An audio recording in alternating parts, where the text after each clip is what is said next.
Hey everyone, and welcome back to the channel. So behind me is the latest generation for the Can Am Spyder. This is the F3 Limited with the chrome package on it, finished off in red, and they have a base MSRP right around $20,000. And to start off today's review, let's take a look at what powers this F3. This has a Rotax 1330cc inline 3-cylinder engine paired to the 6-speed semi-automatic transmission. It pumps out 115 horsepower around 7,200 RPM and 98 pound-feet of torque around 5,000 RPM. That power is sent to the rear wheel. It weighs in right around 988 pounds. It'll do 0 to 60 in 4.5 seconds. Of course, that will depend on the rider's skill level, up to its top speed of 124 miles an hour. And it has a fuel capacity of 7.1 gallons. You'll expect to see around 35 miles per gallon or a total range of 252 miles. This has a wheelbase of 67.3 inches. Its overall length is 111 inches. It has a width of 58.9, a height of 48.9. Its seat height is 26.6 inches, and its ground clearance measures in at 4.5 inches. As we move on to the exterior styling now for this Can Am Spyder F3, the front end has a really nice sporty design. I love that it has 2 wheels in the front, 1 in the back. Just makes it more sporty in my opinion. This has a set of halogen headlights with a little bit of bodywork in between them, and it even has LED spotlights on both sides. Perfect for other drivers to be able to see you when you're out on the road. Now this does have a pretty wide appearance to it and a great presence to it, so it's going to be hard to miss, especially in this color. Now this also has an aftermarket windshield, which is much higher than the original one, just to give you a little bit less wind noise while you're out riding this. The side mirrors are body colored. You can tell there's a cool V shape going to the point all the way out to those side mirrors. Really nice lines coming down the front, what I'll call the hood area there. It's the cover for the front storage, which I'll show here in just a bit. F3 is also on both sides with some black trim pieces to add to that sporty design. There's also a light in the front section, more chrome trim, and even more cutouts in the lower section to provide even more cooling to that engine. Now the fender flares for the front tires are body colored. They also have a reflector as well as the turn signal on them. And then to gain access to that front trunk storage space, you do have to use the key fob in the ignition. So if I insert this, push it down and twist it once to the left, that will release this where I can pull this up, and there's currently a helmet in there. So you can see just how much more storage space there is for any items you want to place up front, perfect for a spare helmet or some other smaller items. And then all I need to do, give it a firm push and that will close. So it's a really nice design. I love how that's utilized. And then making our way to the side profile, this has a set of 15-inch wheels all around, finished off in chrome like I mentioned. It even features Brembo brakes up front. There are 4 pistons up front and then a single floating piston in the rear. And then as far as the suspension goes, up front, this has a double A-arm with 5.1 inches of shock travel. There's a single rear arm with 5.2 inches of travel in the rear. This even has air ride suspension, so it's going to be very comfortable out on the road. And as far as the side profile goes, not a whole lot to talk about. Really nice contoured lines with the F3 badge, as well as Can Am finished off in chrome. So a cool dimension to that just above the engine. And then being the limited model, it comes with the side saddlebags as well as the rear trunk. Even more chrome trim, and the Spyder badge is down below. And then to gain access to the rear cargo compartments, you do have to use the key once more. And all I need to do is insert it into this keyhole. Once I twist on that, I can lift on the lever on the back and then open this up. There's some toolkits currently in this side, so you can get a feel for how much storage space there is. Really nice to see that for the side compartment. And then as we move on to the rear, for the rear trunk storage space, all I need to do is insert the key again. So it's nice how secure these are. Give it a push and open this up. Now I do have my helmet in the back, and the lid will actually stay open, so that's really nice. You can fit 2 helmets back here, so you have that amount of room, as well as the front storage space, the ones on each side. You could definitely pack a lot of items in this bike, take it for a long cruise, or just have all the space you need. You could go to the grocery store, whatever items you need in the back of your Can Am.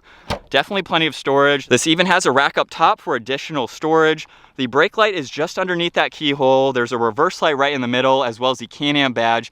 And this even has a towing capacity right around 400 pounds. So if you've seen trikes out on the road with smaller trailers, gives you a lot of extra capabilities to bring other items, especially if you're going for a long cruise. As this is more of a touring bike, you could rack up a lot of miles on this bike. So with all that wrapped up, let's move on to the back seat real quick, as this is a 2-seater vehicle. With the Limited, you get the backrest, you get the armrest as well, and really nice flat surface for your foot to go on this peg. And when I jump up on here, obviously I don't have a rider up front, but with the armrest, it makes it very, very comfortable. And this even has 6 speakers located throughout. There's a few on the backside, so as your backseat passenger, you are going to be very comfortable, be able to go on long cruises, and even stretch out your legs. Now, I've never been on the back of one of these before, but I'm 5'10". I feel like I have plenty of room. I could even extend my legs fully if I wanted to, just to get some stretching in. So it's definitely a really comfortable place to be. And then moving on to all of the rider controls, let's go ahead and turn on the ignition. So all I need to do is turn that just like that. Now, as I mentioned earlier, on the left side is how you can open up that front trunk storage space. If you push it down and hold it to the right, you can actually gain access to up underneath your rear passenger seat for some battery components and things like that. And then in order to turn this on, I just need to turn the key fob for all the electronics so you can see the gauge cluster come to life. Over on the left side, we have the kill switch in the down position. You do need to push on the mode button as well to get all the warning lights to go away, just some general information. I need to push my foot on the brake as hard as I can, and then with the button down below, we can bring this to life.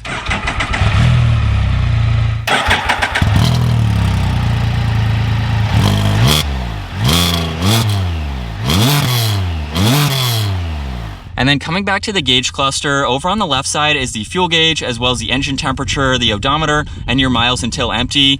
Right in the middle is the miles per hour, as well as the RPM. There's also the outside temperature, as well as the time. And then on the right side, there's a lot more to configure just by using this dial right here. So if I go down and I push on the home icon now, it will pop up with all this information from your launch stats and your trip. If I scroll up, you can connect your helmet and your phone. There's also another screen to be able to pair your phone as well.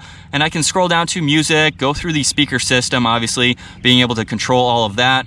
And the last one is for some general information like your clock, Bluetooth, other units that you can customize. If I scroll over to the left and then up for power, this is how you can go through your music settings to be able to adjust that, go through the different radio stations and everything like that. So it's really nice to see that. You can adjust the volume as well. Also on both sides of the ignition are the heated seats. There's a power button over on that right side. And then over on this left side, there's volume for the radio as well, along with the blinkers. The headlights and high beams are located up top. You can also flash the headlights just by pushing that down. The horn is located on this side as well. And then with the semi-automatic, you do have the plus button on one side, minus is on the other side. Now this bike will automatically downshift. However, you do have to upshift just by pushing on the plus. And with the mode button that I mentioned earlier, with the bike on, you can toggle between eco mode and normal mode. There's even the electronic parking brake. And then this does have reverse. In order to engage that, simply just push on the R, hit the minus paddle, that will put it into reverse. And then to engage in forward gear, you simply just push on the plus button and that will go back into forward. Over on the right side, you saw these controls. There's also the hazard button as well and the throttle.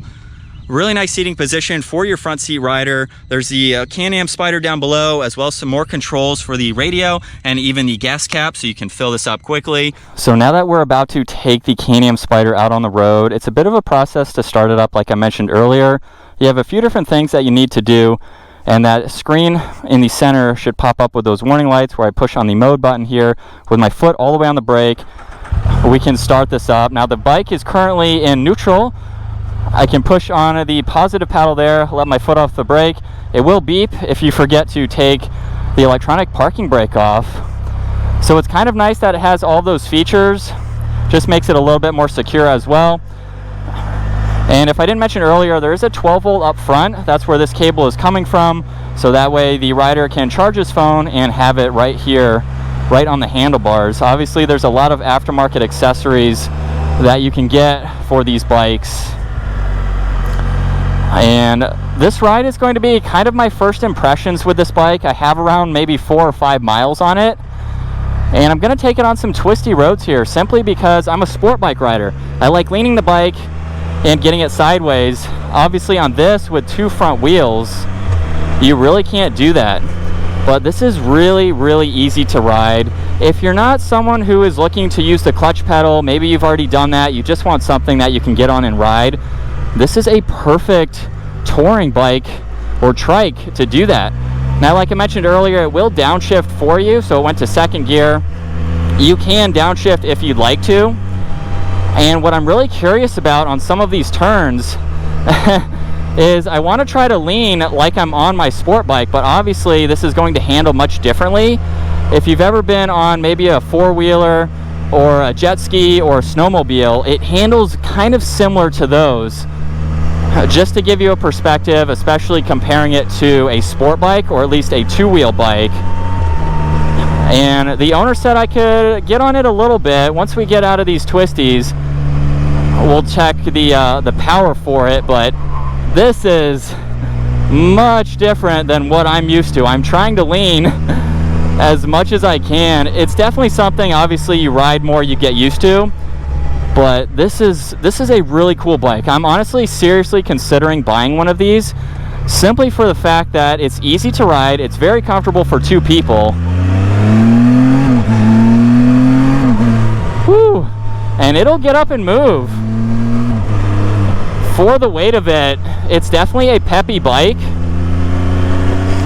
1330 cc's is plentiful for the weight of this bike. And I'm glad this is the only engine option that you can get. Now you can also get other Can Am models, like the Riker, which is more of a one-seater bike, and they go all the way down to a 600 cc. So it really just depends on your preference and what you're looking for. Now at a stoplight, all I need to do is push my foot on the brake. We're still in first gear as it automatically downshifted. And now we'll give it another acceleration, turn the turn signal off, as you do have to do that by yourself.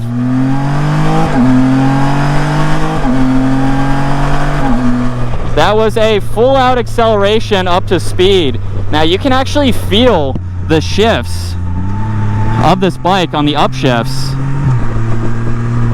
So it kind of gives you some rider engagement, just to add to more of that sporty design for this bike. And I gotta say, this is incredibly comfortable. Like I said, I've only put a few miles on it so far, but I could definitely see taking this on a long trip with a range of like 250 miles or so. And turning radius is not bad. I'll show you how to do reverse here once we get back to the parking lot. But we even have these highway bars so you can stretch out your feet just to get a little bit more comfortable. And I love the high windshield. The owner was telling me that with the original one, I'm not sure if it actually came with one or a shorter one, but all of the wind was just coming right at him, especially going out on the highway. And right now I don't feel hardly any of the wind. This is not in my line of sight either. It's kind of just underneath my eyes. Obviously you can get different heights just depending on your height of yourself, obviously, but it's so composed right here, and I could definitely see this being a great touring bike. This even has cruise control as well, so you can use that as needed. And we're downshifting. I can downshift as well. This is such a fun trike to ride. I love how sporty feeling it is. And with that air ride suspension, just turning like this, I don't know if the camera can see that, but the bike is actually swaying one way or the other. So if I have a little bit more time behind the handlebars of this bike, I'm sure I could dial in taking this around corners and really seeing how planted this bike can be. And then as we come back to the parking lot, I want to talk about how to do reverse. It's really not all that tricky. So let's just say I'm going down this road here, but I can't really do a 3-point turn. I need to turn around. So you come to a complete stop. The vehicle is in, or the bike is in first gear. Push on R, push on the negative paddle. R will pop up, and then you can just use the gas and the brake just like you would going in the forwards gear. And once I have come to a stop, the bike is still in reverse. Just push on the plus paddle. It goes quickly from neutral to first gear, and then we can go. But this is definitely a fun experience. Huge shout out to the owner for letting me take this out and experience 3 wheels. I've grown up riding dirt bikes. I've been on 2 wheels pretty much my whole life. And this is the first 3-wheeler that I've been able to experience. Now you can also get these with an actual clutch. You can get a 5-speed manual or this 6-speed semi-automatic. I would actually go with the 6-speed just because you're going to have another gear when you're out on the highway, and the fact that other people can ride this and not have to worry about using the clutch, using all of the, the front brake, using both of your feet as well. This is a really, really simple bike to ride if you just want to get out and cruise. And like I said, we're on the same twisty roads again, where I just want to feel it out. It's so different. I'm leaning almost all the way over on that left side, getting over on my right side, as we have some people here again. But this is, you definitely have to get used to it. If you want to take this out on some back twisty roads and really get the performance out of it, I could definitely see that. Obviously, this is more of just a cruising bike, you know, going on long rides and just enjoying the scenery. I got a downshift there, but I could see this being a little bit sporty if you really want to rip on it. We're going to do one last acceleration here for today's ride and review. And we are up to speed just like that. Once again, massive shout out to the owner for letting me take his bike out. This is definitely an awesome experience, and honestly a bike that should be coming to the channel in the next couple of years, because I definitely want one alongside my Honda CBR. That is a great one-person bike, but I definitely need a good cruiser for two people and go on some long rides. But I hope you enjoyed today's video. If you did, give it a huge thumbs up. Consider smashing that subscribe button so you don't miss out on our daily uploads. I will see you all in the next video.